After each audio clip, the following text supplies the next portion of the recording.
خوبصورت تھا نمرود. اور اب تعالیٰ فرماتے ہیں اللہ جمیل و یحب الجمال، اللہ خود بھی خوبصورت ہیں اور خوبصورتی کو پسند بھی فرماتے ہیں.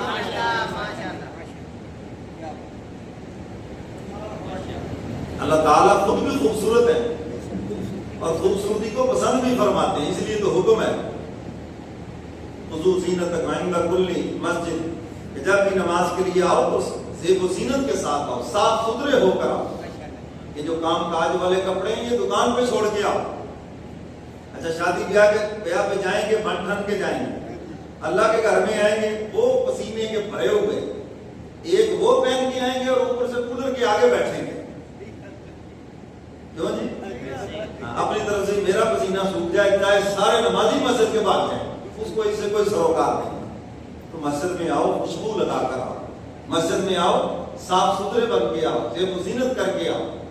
نماز عید کے لیے حکم ہے اچھا لباس پہن کے آؤ، صاف ستھرے ہو کے آؤ. نماز جمعہ کے لیے حکم ہے صاف ستھرے ہو کے آؤ. اور جمعہ کے دن جو غسل جمعہ ہے اس کے پتہ کتنے فضائل ہیں. جمعہ کے لیے جو غسل کر کے آتا ہے جس کا مفہوم فرمایا تو اس کے سارے گناہ معاف ہو جاتے ہیں. کہ اللہ کے گھر میں صفائی ستھرائی کر کے آؤ، خوشبو لگا کے آؤ. سمجھ آ رہی ہے نا بات؟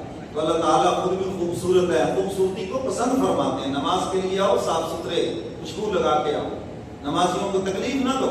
یہ ملائکہ کا ماحول ہے مسجد میں. تو ابراہیم علیہ السلام خدا کا تعارف کرانے کے لیے گئے نمرود کے دربار میں. نمرود نے دیکھا خلیل آئے ہیں کہ جو بھی آتا ہے مجھے سجدہ کرتا ہے پھر اپنی حاجت پیش کرتا ہے. یہ کیسا نوجوان ہے جس نے مجھے سجدہ ہی نہیں کیا؟ اور بات اٹھانے والوں نے اٹھائی بات.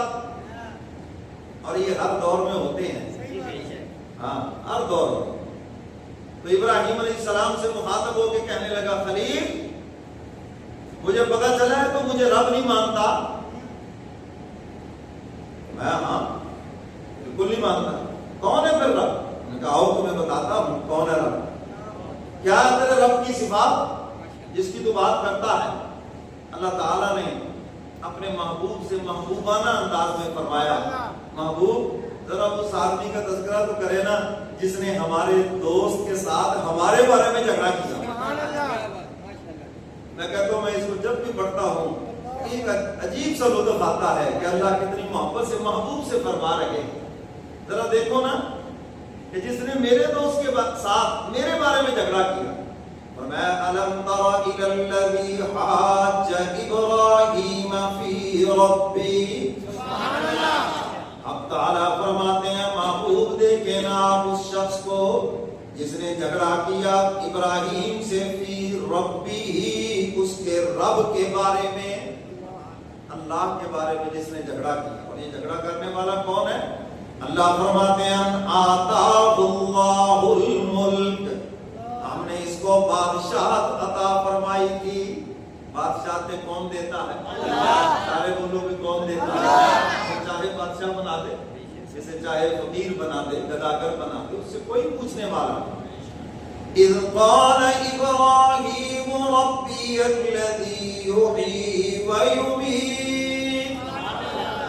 ابراہیم علیہ السلام سے کہنے لگا اپنے رب کا تعارف کراؤ. ابراہیم علیہ السلام نے اللہ کا تعارف کراتے ہوئے فرمایا میرا رب وہ ہے جو زندہ کرتا ہے اور مارتا ہے. یہ بتایا کہ میرا رب پیدا کرتا ہے. زندہ کرنے کا مطلب یہ ہے کہ زندگی بخشتا ہے، پہلے کچھ بھی نہیں تھا پھر وجود دیتا ہے، جان ڈال دیتا ہے. مردہ کو زندہ کرتا ہے. ناپاک پانی کو کتنا خوبصورت انسان بنا دیتا ہے. اذ قال ابراہیم ربی الذی یحیی ویمیت. ابراہیم علیہ السلام فرماتے ہیں میرا رب وہ ہے جو زندہ بھی کرتا ہے اور مارتا بھی ہے. جواب میں کہنے لگا قال انا احیی وامیت. یہ تو میں بھی کرتا ہوں، یہ تو میں بھی کرتا ہوں. اور اس نے دو بندوں کو بلایا اور ایک جس کے لیے پھانسی کا حکم ہو چکا تھا، اس نے کہا اس کو آزاد کر دو، اور ایک بیچارہ ادھر مجمع میں بیٹھا تمہاری طرح سو رہا تھا، اس کو کان سے پکڑ کے لاؤ نا ادھر، چلو اس کی گردن اڑا دو، اڑا دی اس کی گردن، وہ بیچارہ سو رہا تھا، مزے سے میری کون سی بات ہو رہی ہے، سمجھ گئے؟ ہاں یہ جو سو رہے ہیں نا یہ جاگ جائے ذرا، اس غریب کا سوتے میں کام تمام کر دیا بلا وجہ، اور کہنے لگا دیکھو جی یہ زندہ کرنا اور مارنا اگر تیرے رب کا کمال ہے تو یہ تو میں بھی کر رہا ہوں، حالانکہ جو سوال تھا یہ جواب اس کے مطابق تھا، یہ تو ایک دھوکہ تھا، جواب اس کے مطابق تھا ہی نہیں۔ ابراہیم علیہ السلام سمجھ گئے یا تو یہ کوڑ مغز ہے، زندگی اور موت کے فلسفے کو نہیں سمجھتا، اور یا پھر یہ دھوکہ دینا چاہتا ہے اپنی عیاری سے، چالاکی سے۔ تو ابراہیم علیہ السلام نے زیادہ بحث نہیں کی، دوسری دلیل لے آئے، اور یہی طریقہ ہے، آپ کسی کو بات سمجھائیں اور آگے سے وہ اس کا اگر کوئی توڑ کرتا ہے یا اس کا غلط مفہوم نکالتا، تو یہ نہیں کہ اسی میں ہی آپ لگے رہیں پانی جم داڑی، یہ نہ کریں، دوسری بات سمجھائیں اس کو۔ ابراہیم علیہ السلام سمجھ گئے کہ یہ دھوکہ دینا چاہتا ہے، ابراہیم علیہ السلام دوسری دلیل لے کر آئے، قال ابراہیم فإن اللہ یأتی بالشمس من المشرق فأت بها من المغرب۔ ابراہیم علیہ السلام فرماتے ہیں میرا رب وہ ہے جو روزانہ صبح کو سورج طلوع کرتا ہے مشرق سے، صبح کو سورج طلوع کرتا ہے کدھر سے طلوع کرتا ہے؟ مشرق سے۔ فَأْتِ بِهَا مِنَ الْمَغْرِبِ، اگر تو رب ہے تو پھر سورج مغرب سے لے آ پھر ادھر سے۔ اب ابراہیم علیہ السلام نے جب یہ بات کہی تو ایک دم خاموش ہو گیا۔ رحمت عالم صلی اللہ علیہ وسلم جب یہ بات ارشاد فرما رہے تھے تو ایک صحابی نے عرض کیا اللہ کے محبوب اگر وہ یہ کہہ دیتا کہ یہ روزانہ تو میں سورج نکالتا ہوں مشرق سے، تو اپنے رب سے کہہ کہ وہ مغرب سے لائے۔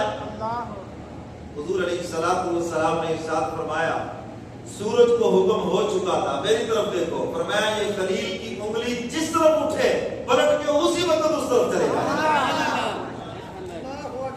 میرے خلیل کی طرف دیکھو، جس طرف خلیل کی انگلی اٹھتی ہے، صرف مغرب ہی نہیں، شمال کی طرف ہو، جنوب کی طرف ہو، یہاں تک کہ اگر زمین کی طرف بھی ہو تو جس طرف میرے خلیل کی انگلی ہو، سورج کو حکم ہو چکا تھا اسی طرف پلٹ جانا جدھر خلیل تمہیں اشارہ کرے۔ اللہ اپنے عاشقوں کے جھنڈے ہمیشہ بلند رکھتے ہیں، اور جو خدا کے عشق میں عبادت کرتا ہے، نماز پڑھتا ہے، روزہ رکھتا ہے، قربانی کرتا ہے، صدقہ خیرات کرتا ہے، اللہ کے عشق میں، اس کی محبت میں اللہ اس کو دنیا کی عزتیں بھی عطا فرماتے ہیں، اور آخرت کے اندر بھی بڑی عزت و احترام کے ساتھ اس کو جنت میں داخل فرماتے ہیں۔ اللہ اپنے عاشقوں کو کبھی بھی ذلیل نہیں کرتے۔ تو میرے محترم سامعین،